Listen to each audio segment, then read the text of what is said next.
I found tampons in my husband's car, the shocking truth that changed everything. There are moments in life when you just wish you're dreaming, that if you just close your eyes, count to 3, everything will go back to the way it was. I used to have a life that many people thought was perfect, a loving husband, 2 adorable little girls, a cozy little house, and Sunday mornings filled with laughter. I'm a 29-year-old woman, married to my 30-year-old husband for 4 years. We met when I graduated from college, and he was starting his first job. Everything happened quickly, but I never doubted him. He was always the one who made me feel safe, loved, and trusted. But just a month ago everything collapsed, because of one tiny thing, a tampon. And it wasn't mine. That day, I was cleaning my husband's car, a very normal task. I was gathering empty water bottles, picking up scraps of paper from the car to take them to the trash, when I found it, a tampon, unused, sitting in the sunglasses compartment. I froze. I don't use that kind.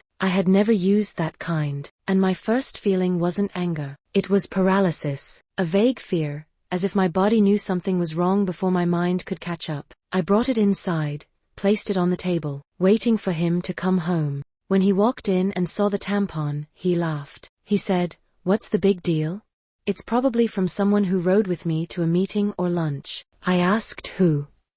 He shrugged. "You know, I sometimes drive female colleagues around." His response, so light and indifferent, made me feel like I was going crazy. I wanted to believe him. I really did. But I couldn't. The next few days, I found myself living in the dark. I started noticing everything, the sound of his phone vibrating, the time he came home, the way he looked at me. Nothing felt the same anymore. I asked myself, am I just being paranoid?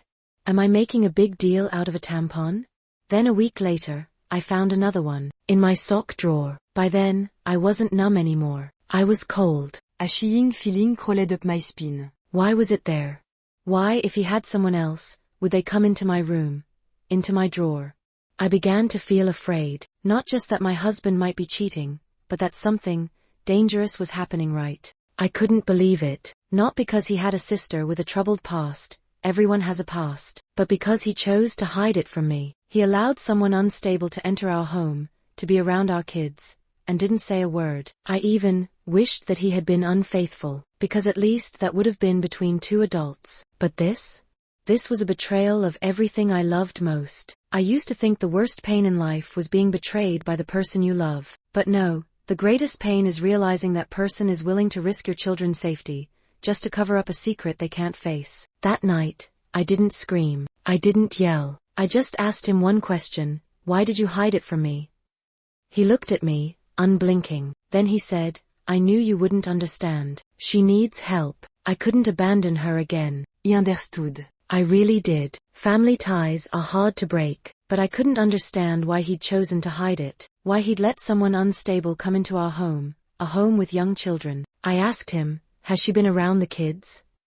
He stayed silent, then nodded. I felt like someone punched me in the chest. I couldn't breathe. My throat closed, and tears just fell without me being able to stop them. "Don't worry, I haven't let her near them," he swore. Swore?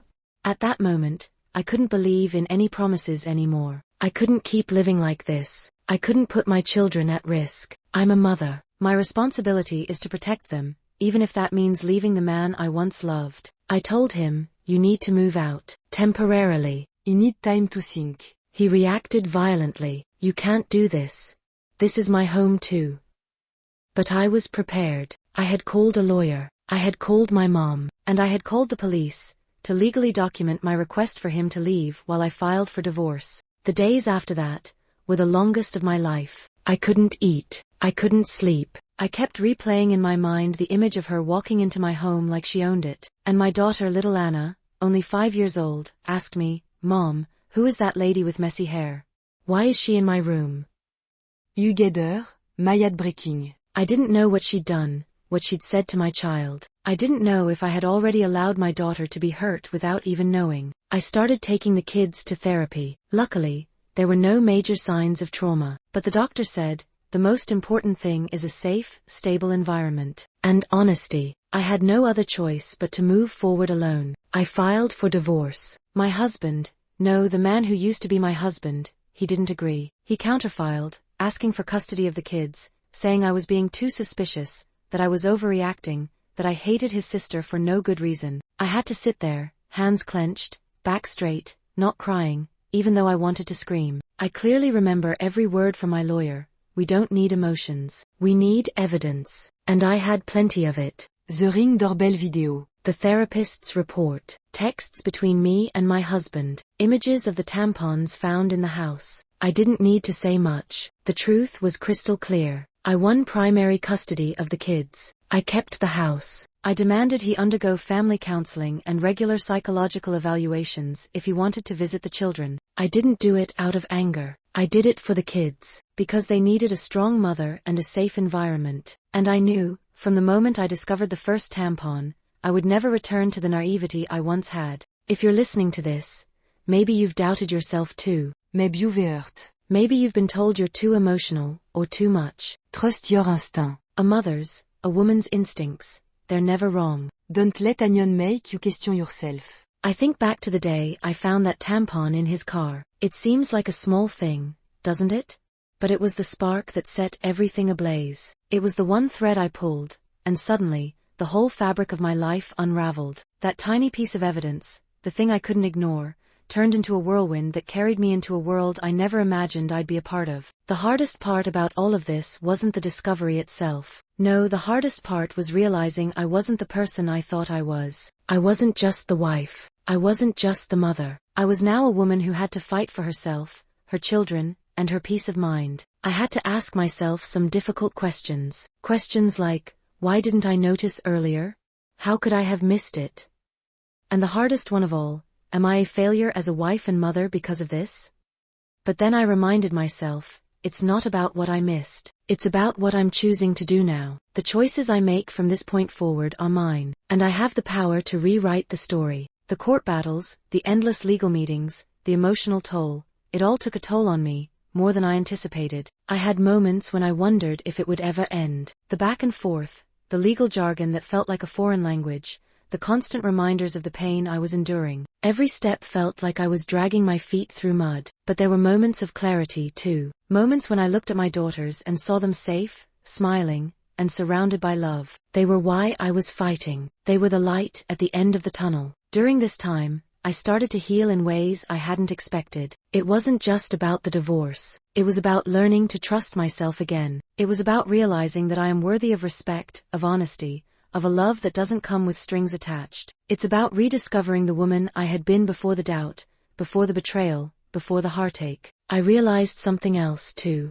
I'd been living my life for someone else. I'd been molding myself into the woman he wanted me to be. I'd lost parts of myself along the way in order to be the perfect wife. But I don't have to be that anymore. The woman I am today is different. She's stronger. She's wiser. She knows her worth. And she's not afraid to stand up for herself, for her children, and for the future she's building on her own. I remember the moment I finally found peace. It wasn't when the judge ruled in my favor. It wasn't when I got the house. It wasn't even when I signed the final papers. It was when I realized I was no longer afraid of being alone. I had survived the worst of it. I had faced my greatest fear, being abandoned, betrayed, and left to pick up the pieces. But I was still here, and I was still strong. To anyone out there who's going through something similar, you are not alone. You are not crazy for questioning things that feel off. Your instincts are there for a reason. Trust them. Don't let anyone tell you your feelings are invalid or that you're overreacting. You are worthy of honesty. You are worthy of love. You are worthy of peace. I want to share with you what I've learned from this painful journey. The first lesson,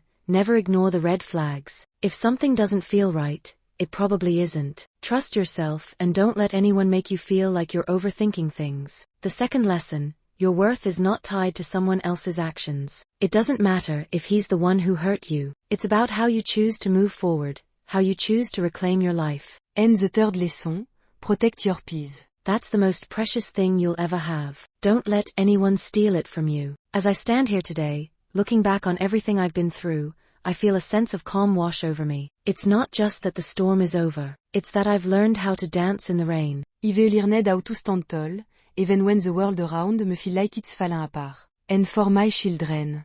I've learned how to show them that no matter what happens, we can always find a way to be okay, to be strong, to move forward, because that's what we do. We move forward. This is my story. A story of betrayal, pain, and ultimately, resilience. But it's not just my story. It's a story that so many people share. And if you're out there listening, feeling like you're in the same place I was, just know that you have the strength to get through it. You don't have to do it alone. Reach out. Talk to someone. Take one step at a time. Remember, you deserve a pin. You deserve peace. You deserve the life you've always dreamed of. Thank you for listening to my journey. As time went on, I found myself becoming stronger in ways I never expected. There were days when I could hardly get out of bed, when the weight of the divorce and the heartbreak seemed like too much to bear. But then I looked at my daughters, their innocent faces, their trust in me, their unconditional love, and I realized that I couldn't afford to let the darkness consume me. In the months that followed, I started to rebuild my life piece by piece. It wasn't easy. In fact,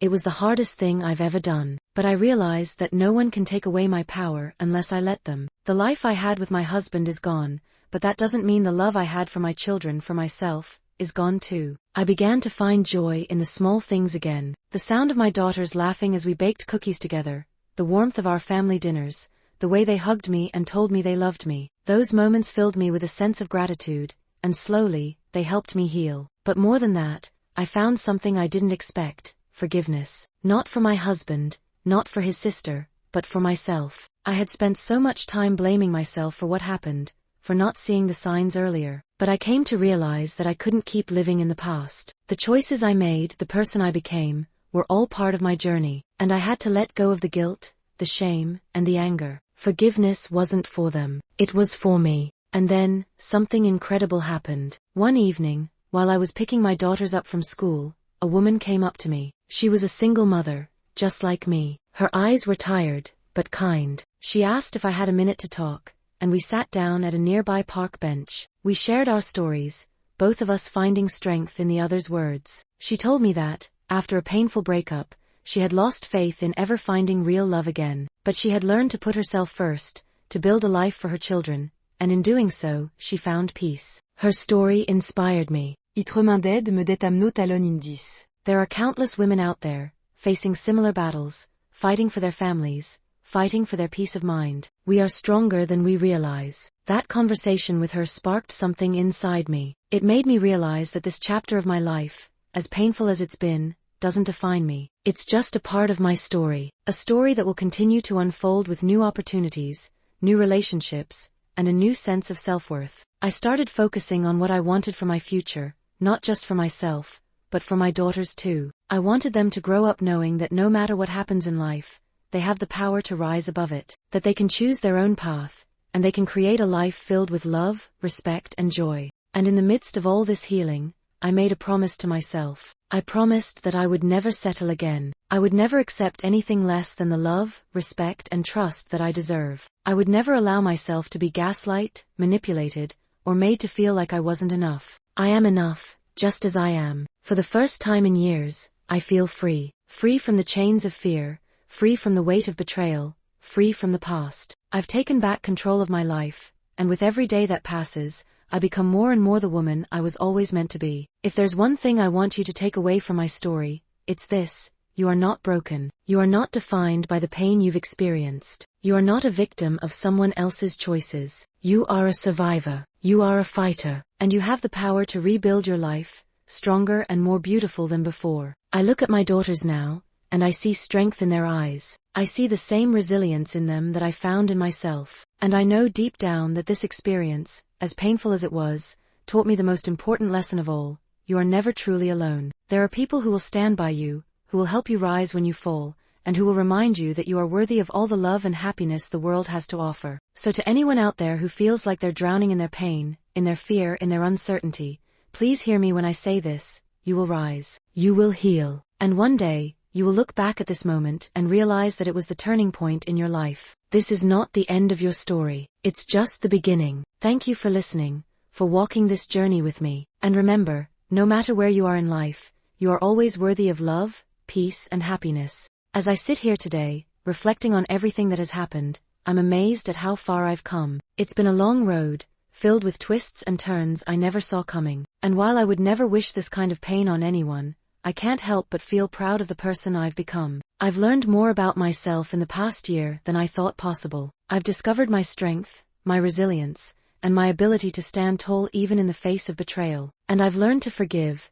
not because they deserve it, but because I deserve peace. I deserve to move on without carrying the weight of anger and resentment. I've rebuilt my life, piece by piece, and in doing so, I've found a new sense of purpose. I've rediscovered who I am outside of being a wife, outside of being a mother. I'm a woman with dreams, with goals, and with a future that is entirely in my hands. For the first time in a long time, I'm excited about what comes next. I'm no longer bound by the fear of being abandoned. I'm no longer tethered to the idea of what my life was supposed to look like. I've broken free from the chains of the past, and now, I'm walking toward a future that's full of possibilities. It's not just about surviving anymore. It's about thriving. It's about creating a life that reflects the woman I've become, strong, confident, and unapologetically myself. To all the women out there who feel like they've been knocked down, who feel like their world is crumbling, please know that you have everything you need to rise. You have the strength, the courage, and the resilience to rebuild your life. It won't be easy,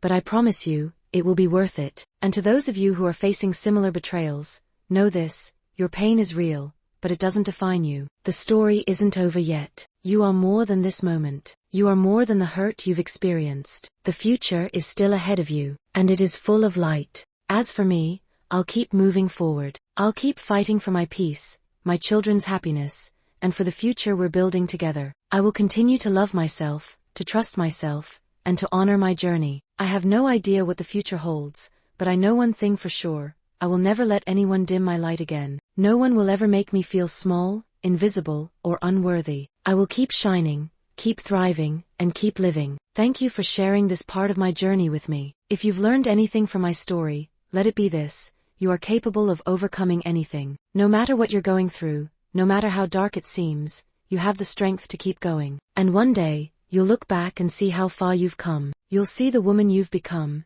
and you'll be proud of her. You'll know that you made it through the storm, and you came out stronger on the other side. Sautez qu'a dit Brice, stand tall, and keep moving forward. The best is yet to come.